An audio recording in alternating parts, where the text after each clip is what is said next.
এবার গ্রামে মাটির বাড়ির দেওয়ালে ছুটছে চেন্নাই এক্সপ্রেস ট্রেন, যা দেখতে উপচে পড়া ভিড় এই গ্রামে।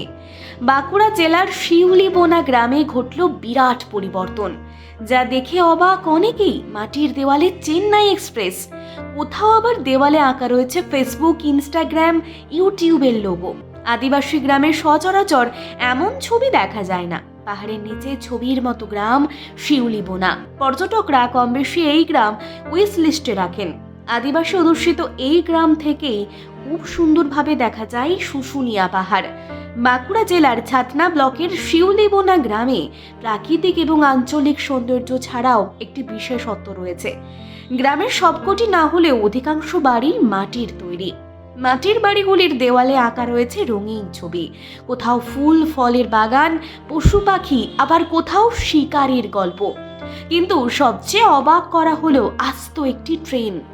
একটি মাটির বাড়ির পুরো দেওয়াল জুড়ে আঁকা রয়েছে একটি ট্রেন, বড় বড় করে ইংরেজি হরফে লেখা চেন্নাই এক্সপ্রেস। শীতের শিউলিবোনায় চেন্নাই এক্সপ্রেস এবং এই ছবিগুলি মূল আকর্ষণ। আদিবাসী অধ্যুষিত এই গ্রামে ছিল একসময় জলকষ্ট থেকে শুরু করে রাস্তায় যাতায়াতের সমস্যা। আদিবাসী শিশুরা পেত না পর্যাপ্ত পরিমাণে শিক্ষার সুযোগ। কিন্তু এক সাধক পর্ণকুটির বানিয়ে শিউলিবোনা গ্রামে বসবাস শুরু করেন।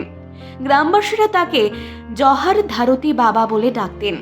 তার আসার পর থেকেই গ্রামের রূপ পরিবর্তন হয়েছে। তৈরি হয়েছে রাস্তা, দূর হয়েছে জলকষ্ট।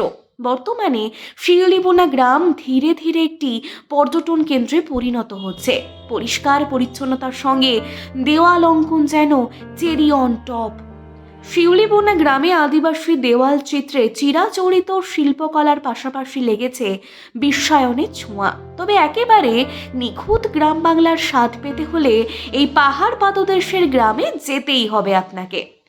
গ্রামবাসী এবং অঙ্কনকারী এক মহিলা অঞ্জলি মুর্মু জানান, অঙ্কন করতে ব্যবহার করা হয় খড়ি মাটি এবং রান্নার হাঁড়ির গায়ে থাকা ভুসো কালি। তাছাড়াও বাজার থেকেও কিনে আনা হয় কিছু রং। বছরের শুরুতেই এই গ্রামে খেরওয়াল তুকো উৎসব হয়, অর্থাৎ আদিবাসীদের মিলন উৎসব। তখনও গ্রামে মাটির বাড়ির দেওয়ালে আঁকা হয়েছিল বেশ কিছু ছবি। গ্রামটি যাতে সুন্দর দেখায় এবং আসন্ন বাতনা পরবকে মাথায় রেখে এই দেওয়াল অঙ্কন করা চলছে বলে জানান তিনি।